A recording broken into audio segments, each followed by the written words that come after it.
Here's the thought that makes me sad. 85% of people don't like their job. Here's the thought that makes me happy. Thought of your mum dying. Now, you stick around for advice from somebody who wants that for you. A better you starts today. Look, I've never met your mum. I'm sure she's nice.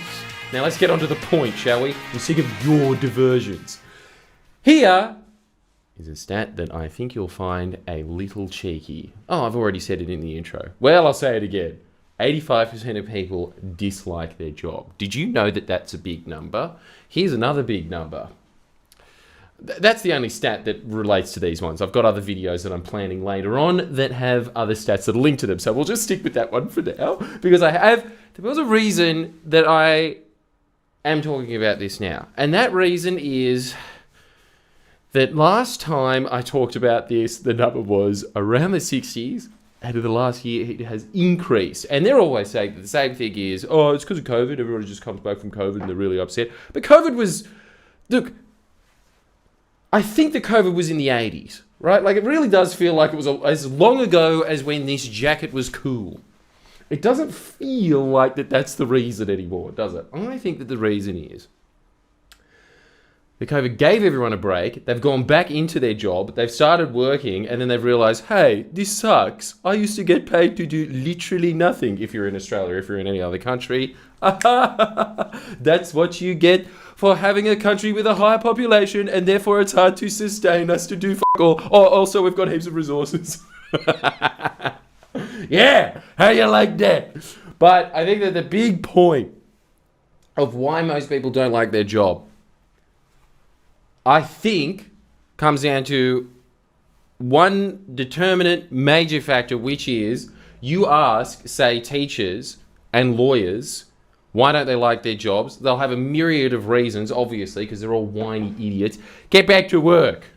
Teach my kid and defend me from the various crimes that I've committed that have been very, very public.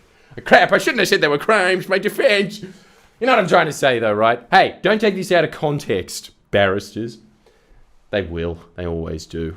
And they're going to cut this part out. But let's think of a more happy note. Why everyone hates their job. The overarching principle as to why they don't like their job is because they took it when they were 18. Like, they invested all of that time in being a lawyer. If you're a dead shit, this is a different thing, right? We're talking about the real winners in life. Family defense attorneys. But those guys, teachers, you have to go through university. You pick your horse. You're 18. Why are you doing it normally most of the time? Oh, because my friends are like there and I don't want to not know anyone in class, so I'll be a teacher, just like Mildred. And you go off with Mildred. Let's be honest, you try and make out with her a couple of times at parties, and that doesn't work, and then you're screwed. Then you're just in a room with someone, and it's just awkward for the next 3 semesters. That's the usual university experience, right? And so then you go out into the world, you become a teacher, and then it suddenly dawns on you, oh, I hate kids. And then that's the rest of your life. Or so it seems. Is there an arc to this? The answer is, with most people, no. But the reason that you are watching this is because you are, let's be honest, better than everyone else. And that's why I want this from you. Because before we go on to the solutions for this, I just want you to understand this. And I want you to write this point down. I want you to write down a lot of points, don't I? But I would like you to write this one down, if you please. See, I'm being nice. Get out your little pen and paper and write down that work is your life's work. Now, obviously, that sounds extremely simplistic. And it is. But it's also true. Where most of your fulfillment in life will come from, unless you're a volunteer, you're one of these women with the really large earrings and the coloured glasses that lives in Newtown and has a large amount of expendable income to sit there and be like, don't take down our Moreton Bay figs! If you're them, you're going to have a lot of money to devote that. Most people need money to live. Did you know that? See, this is so educational, this channel. This is why you should subscribe, because I'm giving you all of these dimes of how the economy works, right? Such as money can be used to exchange for goods and services, such as food. See, this is all part of self-help, yeah? You didn't know that before, did you? And we are talking about that because how are you going to get your contribution juice out? Look, the difference between you having a meaningful life or not is always going to come down to, I made this thing happen in the real world. That's always what it's going to be. I made this happen. I got everybody to think in a different way, which is the way that I justify my existence. I got everybody to pay attention to this thing, which is another way that I justify my existence. Look, I'm just looking for a lot of reasons to justify my own existence, all right? This is what this video is. What do you think it's called? Self-help? You, on the other hand, will have other meanings, and we'll talk to that for a second, but if your work is meaningless, if you don't feel like you're contributing anything, if you don't feel like you're giving back, if you don't feel like your work has any meaning whatsoever, yes, you're going to hate your job. So there's two major factors that are always going to boil down to why people hate their jobs. And if you are in this category, and it sounds like literally everybody watching this is, it doesn't seem like, look, if you're enjoying your job, you're probably not watching a video about like, I didn't, let me check if I like the job that I like. That's what I'll do. Yep, I still do. Anyway, good to know. Thanks, Shorties. If you are one of those people, comment crew, let me know. But everybody else, you are going to probably hate it for these two categories. And then there's always the people that are just like, my boss is an arsehole. Yeah, okay, fine.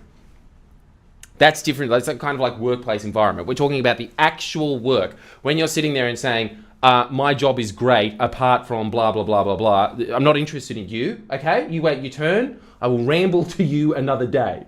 In the meantime, we're rambling to this large contingency of people that don't even like going to their job. They don't like doing the work. And the reason for that, one, is that they are not going into a specific field that fits their talents. Obviously, duh. But I think that the other one that is much more profound than this is the fact that if you do not feel like your work has any meaning, you are obviously going to hate your work, because your work is your life's work. Work really is what gives your life meaning. All the NEETs that are watching this now, which again, they don't watch self-help. And the reason they don't watch self-help is because they don't want to be reminded you're a loser. That's why Reddit hates these videos, by the way. They hate this video because most of them are unemployed losers that hang out with their mum all day.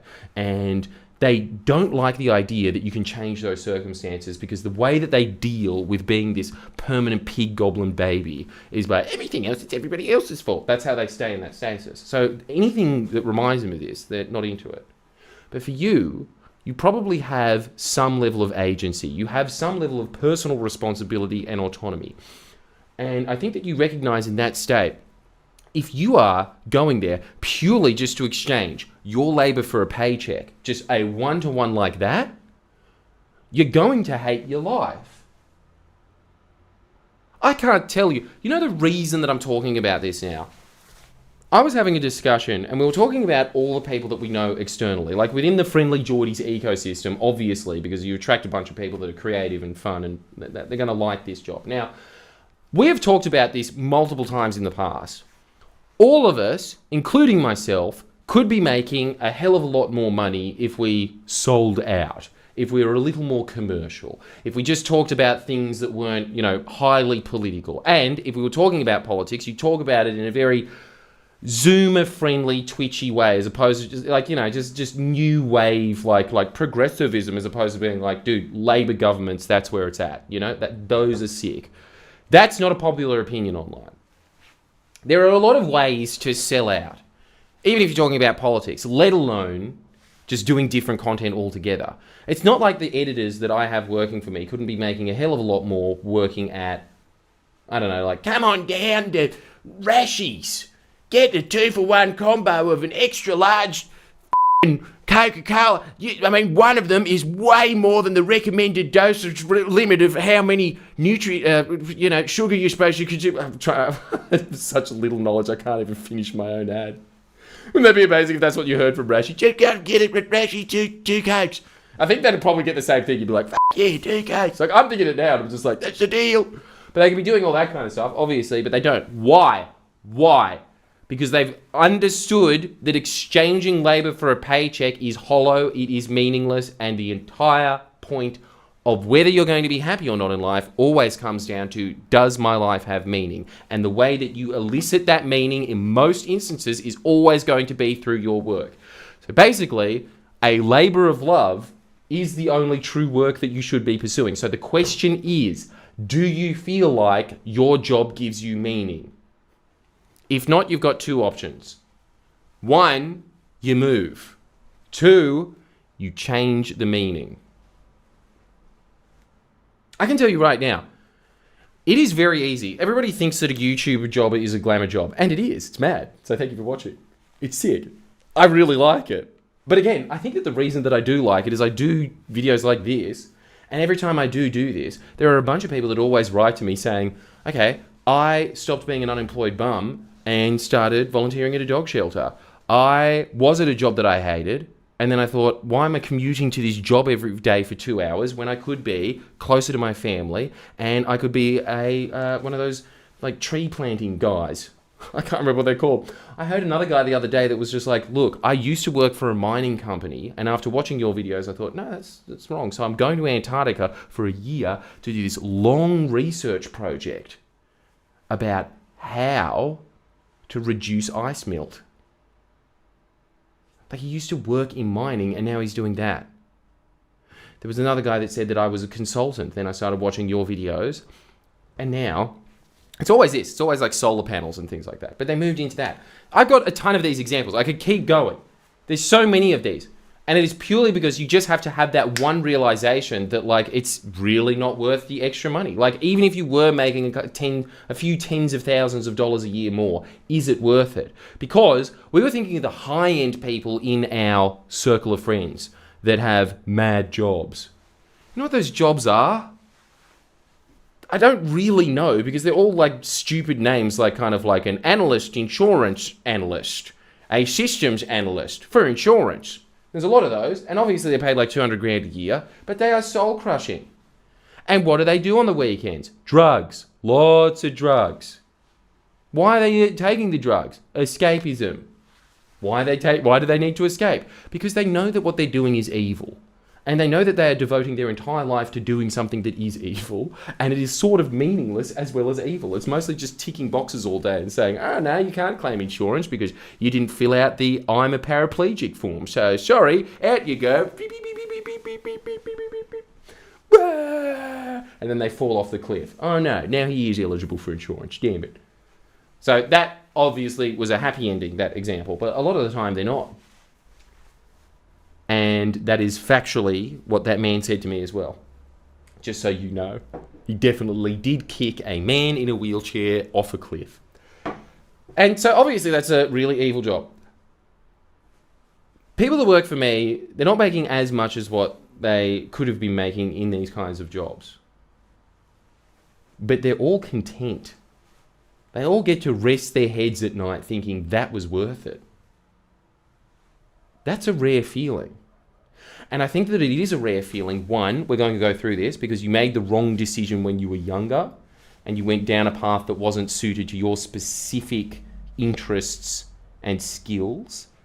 And then the other one is they kind of sold out.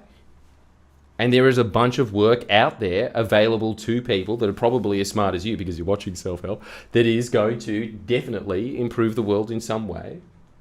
And a lot of the time, this is the incredible thing, you'd be making more for it. Now, obviously, when it comes to us, we are in a field where you sort of are rewarded for your creativity and output, definitely.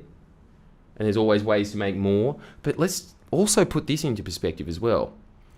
You could be making a hell of a lot less.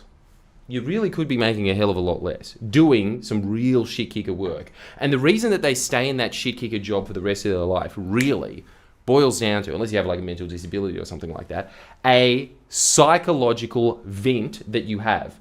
That is kind of this idea of, this is my lot, and this is where I am going in life for the rest of my life. But here's the whole thing. You have agency. You can change that at any step of the way. You are always thinking in your head, whenever you think, oh, I need to change a job, you are always thinking, oh yeah, well, how am I going to do that? How am I going to pay the bills? You don't even have to think about that. You just have to think about the first step that you can take in the right direction of changing careers. And immediately, I bet you when you write it down, you will instantly light up at all the possibilities that are available to you right now. But I want you to do this, and the reason that I want you to do this is because you will live an unfulfilled life, and it will be draining. I know this now because I've been out of high school for a while. I've seen the progression of these people. There's very few people that are satisfied with their lives. Very, very few. And it has knock-on effects to the rest of their life. Their relationships are worse. And why are they worse? Because they come home pissed off, obviously. They're meaner to like homeless people on the street. I've seen that so much. Like these guys that are earning $200,000 a year. I have been walking down the street with them where some guy goes, "Got any spare change, man?" And they're just like, "Why don't you get a job?" They've done the classic, "Get a job!" They've screamed.